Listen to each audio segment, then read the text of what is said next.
Goed, ons gaan nou begin met ons toerusting vir hierdie week. En dan wil ons nou graag hierdie tema lyne werk hier in Genesis 6 tot 8 en vir ons kinders dit uitlig, soos wat ons deur hierdie hoofstukke werk. En die heel eerste een waarby ons gaan stilstaan is, boosheid neem toe. Dit is die groot eerste punt wat ons wil uitwys, soos wat ons deur Genesis 6 tot 8 gaan lees. Nou, ons kry hierdie tema lyn, of hierdie waarheid wat ons moet raak sien, wat ons kinders wil wys, veral in Genesis 6 vers 1 tot 6. Ek dink ons kan met ons kinders daar deur lees en dan stop daar by vers 6, soos by Genesis 6 vers 1 begin lees tot by vers 6 en stop daar, en dan wys hulle vir hulle vers 5 en 6.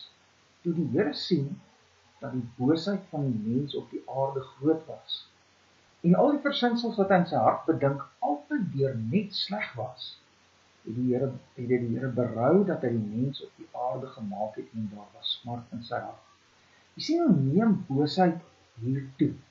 Die boosheid van die mens was groot, al die versinsels wat hy in sy hart bedink is altyd deur sy hart uitkom, alles wat uit sy hart uitkom, alles wat uit sy hart uitkom, al sy dink, al sy voel, al sy begeer, alles is regtig net boos, net sleg. Met ander woorde, die mens het totaal en al begin leef, of die mens leef totaal en al met die leuen van Satan, daar in Genesis 3, toe hy vir Eva gesê het, luister, jy kan self God wees, en jy kan self bepaal wat vir jou reg en verkeerd is. Die mens gee homself dan oor en hy leef daarmee. Nou, dit is hoe ons almal van nature is. Ons is almal van nature so, as die Here nie uit genade, daar die Genesis 3 vers 5 met sy vyandskap in ons hart kom stel, sodat ons losbreek met sonde en Satan en terugbekeer na God toe. As die Here nie vir ons nuwe harte kom gee, soos wat hy beloof in Esegiel 36 vers 25 tot 27 nie, as hy nie wedergeboorte, 'n totaal nuwe skeping kom doen in ons lewens nie, dan leef ons met hierdie krisis van Genesis 6 vers 5 en 6. Dis ons totale verdommenis. En nou 1650 jaar na die verbanning in die tuin, daar in Genesis 3 vers 24, is dit die ding wat uitstaan. Dis asof die ganse mensdom net totaal en al oorgeneem is deur hierdie totale verdorwenheid. Almal het so begin word. Dit lyk omtrent so. Dit is asof die boosheid net verskriklik toegeneem het. Maar dan gaan hierdie krisis nog dieper.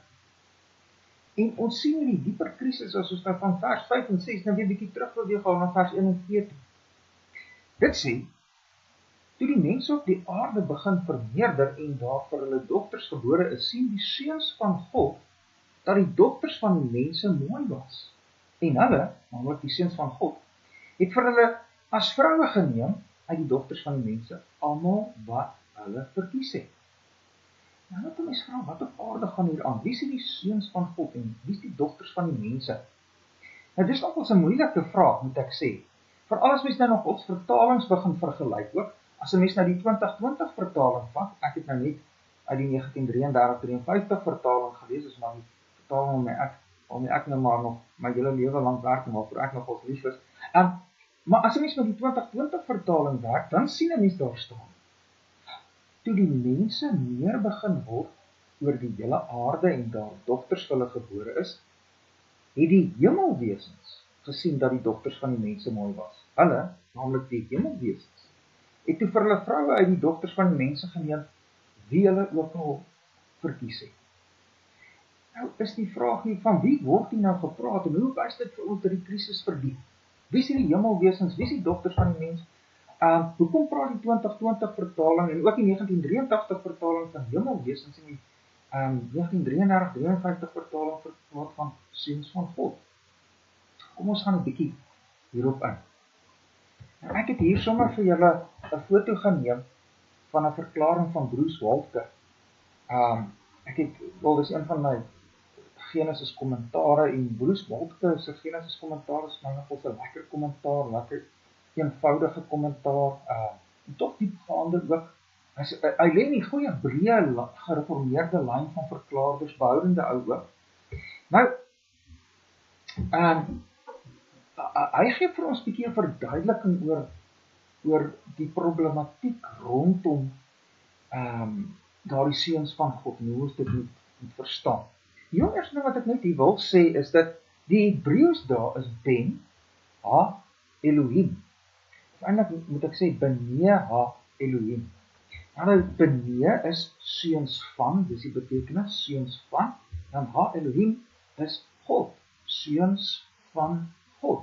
En reg Ben, of Bene, of, Ben of Bene is die gewone woord in Hebreëus vir seun, of seuns.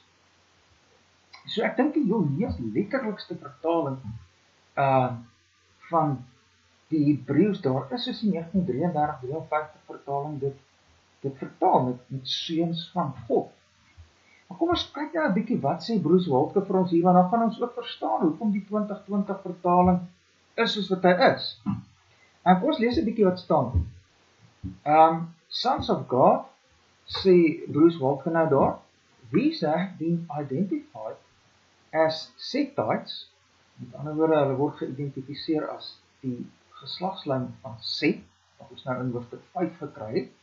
Nou sê hy daar nakies, the traditional Christian interpretation. So, die tradisionele Christelike interpretasie van seuns van God is dat dit die geslaglyn van Set is. En dit is nogals regtig tradisioneel, ek het nou so nog so bietjie opgelees. Ek kyk nou sommer hier in die notas wat ek myself geskryf het. Julius Africanus, hy lewe hier in 240 na Christus, hy het hierdie verklaring, en dan Chrysostomos, nog 'n baie belangrike kerkvader daar in die vroeë tye van die kerk, baie belangrik vir prediking ook, hy was nogal so ou wat versie vir versie deur die Bybel gepreek het, Chrysostomos.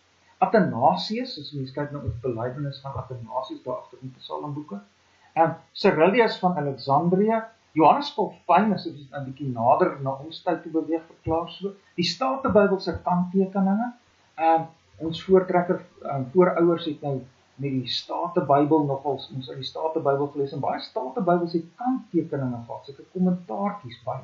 En daardie verklaring in die Statenbybel se kanttekeninge sê ook, dis die geslagslyn van Set. Abraham Kuyper, Herman Bavinck, bekende goeie gereformeerde dogmatisie hier uit die laat 1800s, vroeg 1900s. Hulle verklaar almal so. So dis, mens kan regtig sê, ons het hier, wanneer mens sê dat seuns van God gaan oor die geslagslyn van Set, wat ons in Genesis 5 kry, dan het mens regtig 'n tradisionele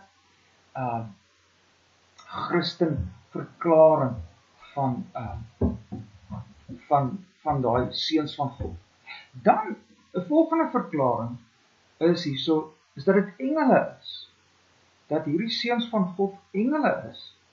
En dis 'n vroeë Joodse verklaring. Al voor Christus se geboorte, 100 jaar voor Christus, kry ons in die boek Henoch, sy Joodse boek.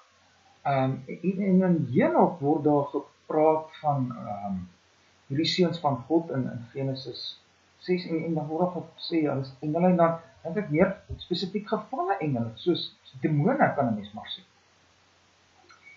En die Joodse rabbies wat so verklaar het, doen dit in die lig van Job 1 vers 6. In Job 1 vers 6 word daar ook gepraat van seuns van God, of Bene, Ha, Elohim.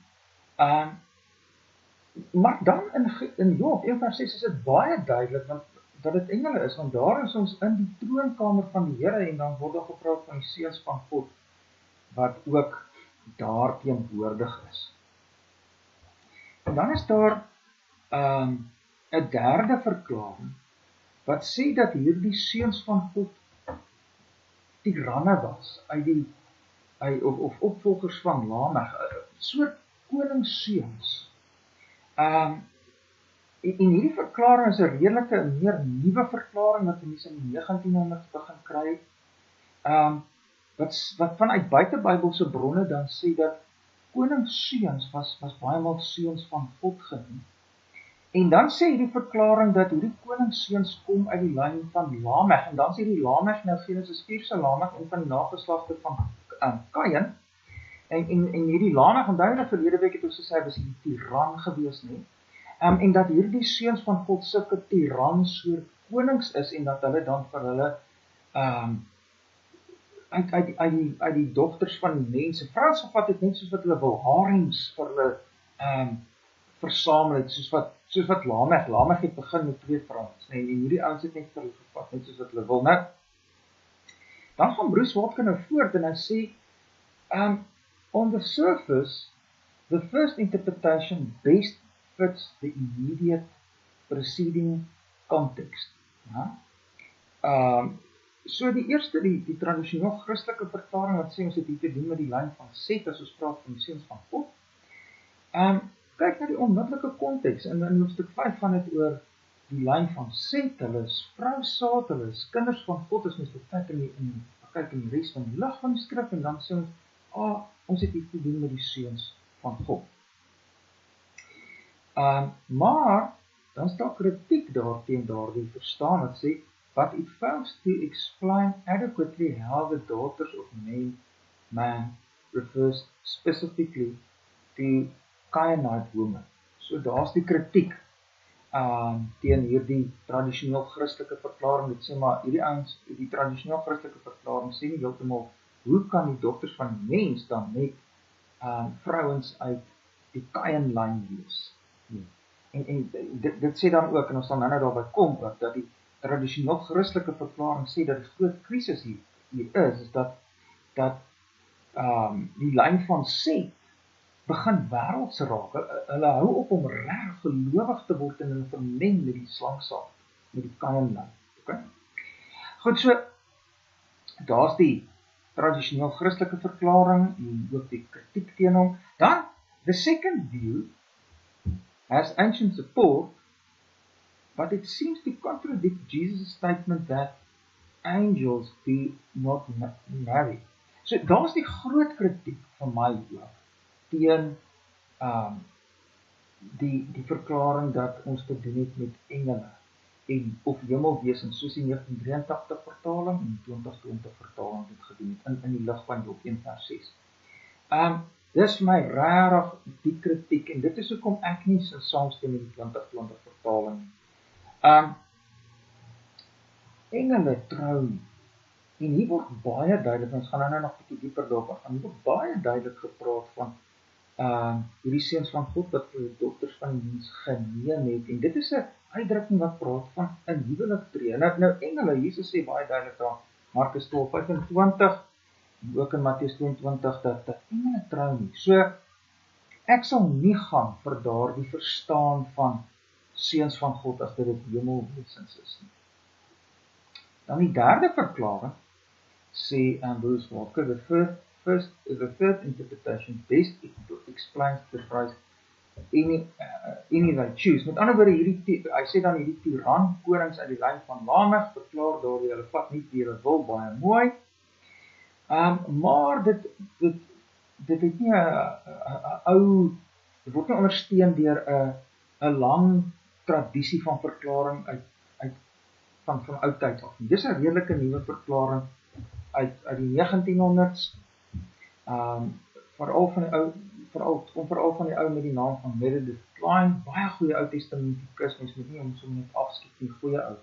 Maar my groot probleem daarmee is, hy verklaar dit wat ons in die Bybel kry vanuit geskrifte uit die ou nabye Ooste. En dis 'n probleem, mens moet altyd skrif met skrif vergelyk en nie die skrif verklaar met buite Bybelse bronne.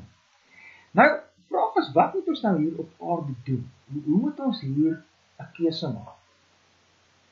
Nou, ek bly by die tradisioneel Christelike verklaring, en ek gaan nou 'n bietjie sê hoekom, en ek dink dit is waar ons moet werk. Kom ons kyk 'n bietjie daar. Ek sê nou so, waarom moet ons by die tradisioneel Christelike verklaring bly? Ek sê 1, dit is so dat die seuns van God in Job 1 vers 6 en ook vers 21 engele is, en dan ook gevalle engele of demone, maar dis baie raar in die skrif dat engele seuns van God genoem. Baie meer is seuns van God 'n manier om te praat oor die Here se volk en die Here se kinders. En dan het ek sommer nou 'n klomp teksverse hier neergesit. Exodus 4 vers 22 tot 23, Deuteronomium 14:1, Jeremia 31:9, Johannes 1:12, Romeine 8, 2 Korintiërs 6, Galasiërs 3, 1 Johannes 3 en so aan. So, dis baie meer algemeen in die skrif om die Here se volk, die Here se mense, sy kerk kinders van God, die seuns van God te noem. En dan word hier die lyn van Set, die seuns van God genoem. Immers, dit is die vrousaadlyn, dit is die lyn van die gelowiges, dit is die lyn van die kerk daarvoor die vloed wat nou kom, waarvan ons gaan lees hierso in Genesis 6 tot 8. Verder, vrouwen is 'n uitdrukking wat gaan oor huwelik, nie iets anders. Matteus 22 vers 30, Markus 12 vers 25, daar sê Jesus baie uitdruklik dat engele nie trou nie. So, dit sluit die hele ding uit dat ons te doen het met engele, dit ondersteun eintlik verder vir ons dat ons meer hier te doen het met die lyn van Set, met die lyn van die kerk. Verder, as die Here hier oordeel, dan kom sy oordeel teen die hele mensdom. Die mensdom in sy geheel word uiteindelik uitgewis. Daar's nie net teen demone, word nie net teen demone geoordeel, omdat hulle met die dogters van die mens nou sou trou, of iets van die aard, en nou word die demone daarvoor gestraf. Nee, die hele mensdom word gestraf. Dis ook nie asof ons hier met demoonbesete mense te doen het nie, want dan, dit gaan nie net hier oor demoonbesete mense wat gestraf word nie, dit is die hele mensdom wat gestraf word, en dit sê vir ons nie, weer eens, dat dit meer lyk vir ons hier, asof dit gaan oor die seuns van God wat vermeng met dogters van die mens, en dat daar 'n probleem is, en dat die oordeel dan uiteindelik oor die hele mensdom kom. Dan verder lyk dit dan asof die sonde waaroor dit hier gaan, is dat die sonde van die seuns van God, is dat hulle as vroue vat almal wat hulle verkies. Daar lê die probleem.